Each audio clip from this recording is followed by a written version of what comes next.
Hello world, this is Random Fix, and today I'm going to be showing you how to change the oil on this 2010 Toyota Prius, and the same applies all the way up to 2015. And at the end of the video I'll show you how to reset the oil maintenance reminder, and I'll have a link to any of the tools that I use below, so follow along and let's get started. We'll be lifting the vehicle onto some ramps. We'll be using these lifts right here to jack the car up. So the key to jacking up the car is to always make sure that you don't try to guesstimate where the lifts are going to go. Park the car where you actually want to lift it. Put the jacks in place. Line them right down the tire. In a car, roll down both windows and slowly do this. If you have a helper, that's great.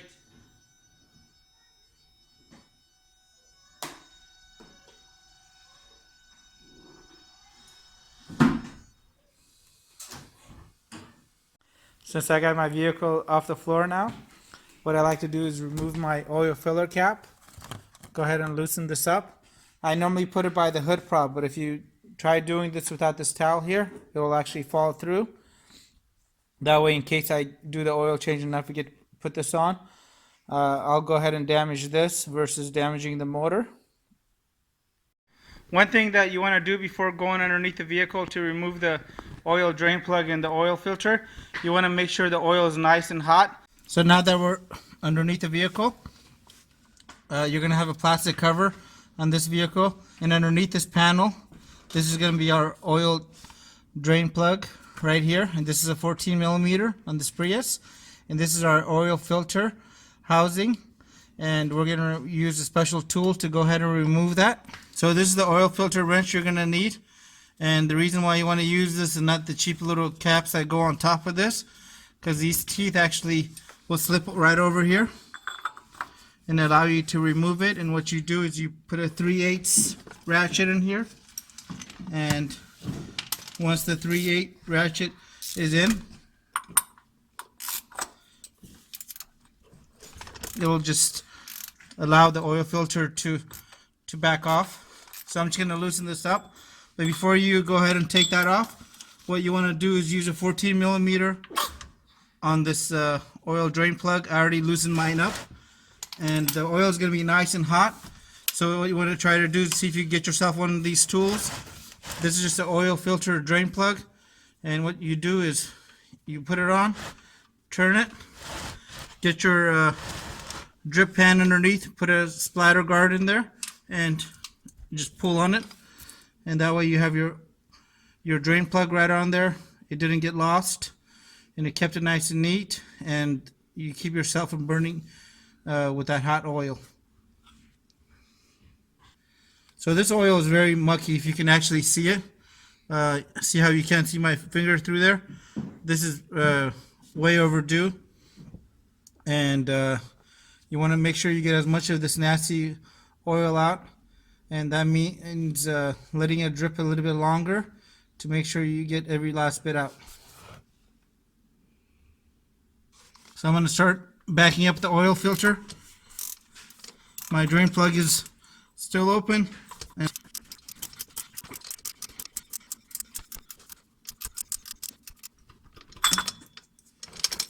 Alright, so there's the oil filter.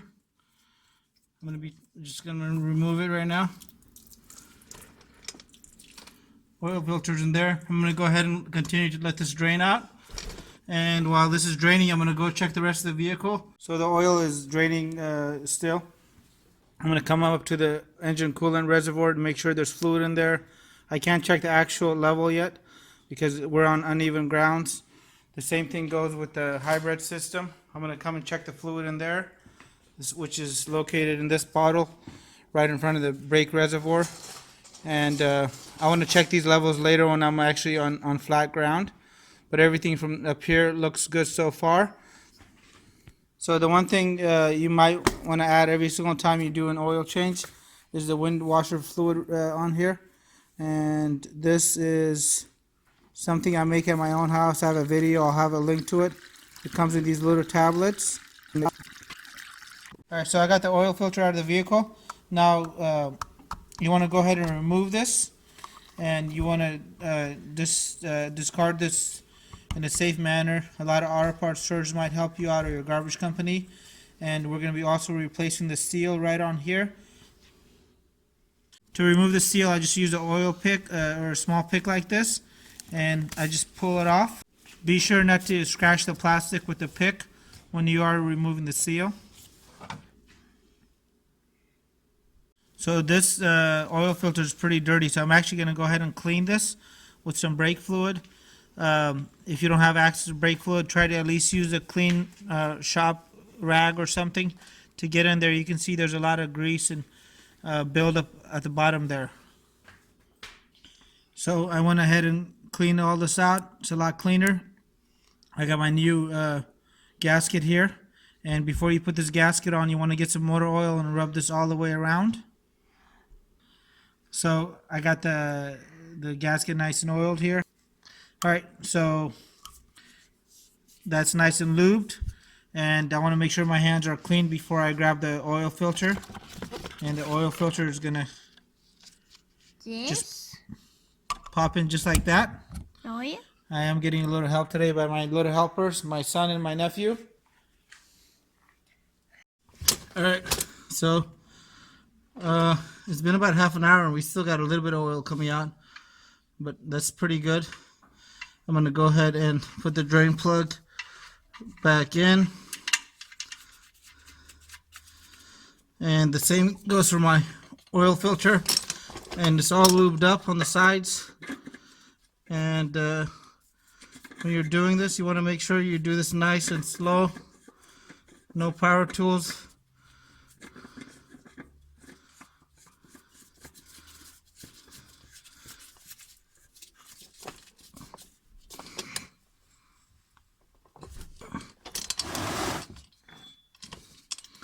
And I use this 1/4-inch ratchet when I'm doing this. And the nice thing about it, I can't over torque it. So that's nice and tight. And as far as the oil filter,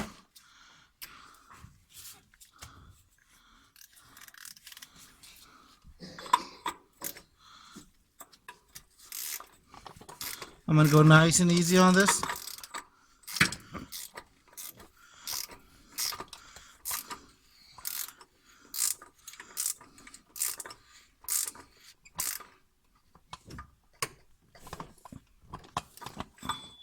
And you want to go right till the little housing meets the engine block right there. And then there's a little safety feature. That's a metal bracket. You want to go ahead and push that in a little bit.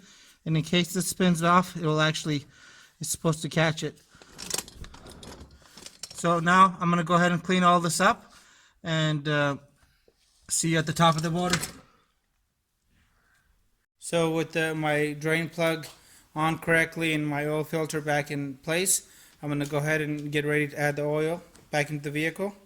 So normally I like to use one of these big mouth funnels, but on this car it won't actually fit unless you remove this, which is easy. It just pops up and then slide it underneath the cowl here. What I actually like to do is use one of these magical funnels, and I'll have a link to this, and this just unscrews just like that, and it goes from one funnel to a smaller one, which actually just fits right in there, so you won't have any kind of leaks as you're adding oil into there. So this particular vehicle takes 4.4 quarts of 0-20, and I'll have a link to the oil that you want to use in case you're not sure. I've already measured out my oil. I'm going to go ahead and add it in here. So with the correct amount of oil in there, I'm going to go ahead and put my oil cap back on. And I'm going to go ahead and remove the vehicle off my ramp, or if you lifted the vehicle up using a floor jack, you want to go ahead and get the vehicle level now before you take the engine oil reading. And the most important thing with this Prius is before you're able to get the actual engine oil reading, because it's a hybrid, you got to get the gasoline motor to turn on for 10 seconds. And I'm going to show you how to do that. So to get your hybrid gasoline motor to actually turn on, go ahead and start the vehicle. And what you want to do is make sure you're in park and touch the gas pedal and let the gasoline motor run for 10 seconds.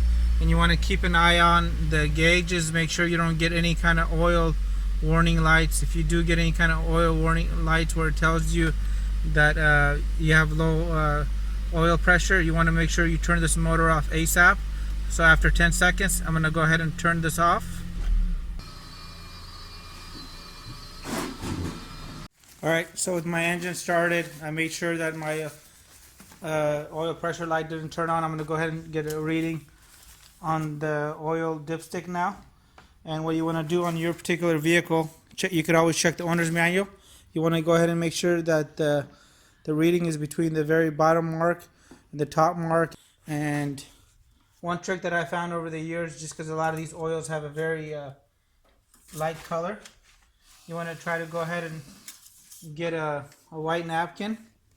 And as you can see on mine, the reading is going to be right there. So it's really hard for you guys to see on camera, but if you use a paper towel, you can see that my reading is going to be right there. Now is a good time to go ahead and check the coolant level, the brake fluid level, which is right in the back on the driver's side here, and then your hybrid coolant, which is going to be right in front of it. So now that we've checked our fluid levels on all the reservoirs, the oil level, I'm going to go ahead and show you guys how to reset the maintenance required light on this vehicle. And by the way, I'll have a link to any of the products that I used in the description below. So to clear the oil reset on this vehicle, you want to go ahead and make sure you're on trip A. To do that, you want to touch this button right here, and on the screen right ahead of you, you want to make sure that you're on trip A, which is going to be right there. And my ignition on the vehicle is on, but my car is actually off. I'm going to go ahead and toggle back, and without my foot being on the brake, I'm going to go ahead and hold the KMH button at the same time as I hit the power button. And right on the dash, you'll see it says oil maintenance data is resetting. And there you go. That's how you reset the oil maintenance data on the vehicle. So hopefully you enjoyed this video. Give the video a thumbs up. Share this with friends and family. Have a great day. And a description to everything will be in the links below. Let me know if you guys have any comments. Hit the subscribe button, and I really appreciate your continued support.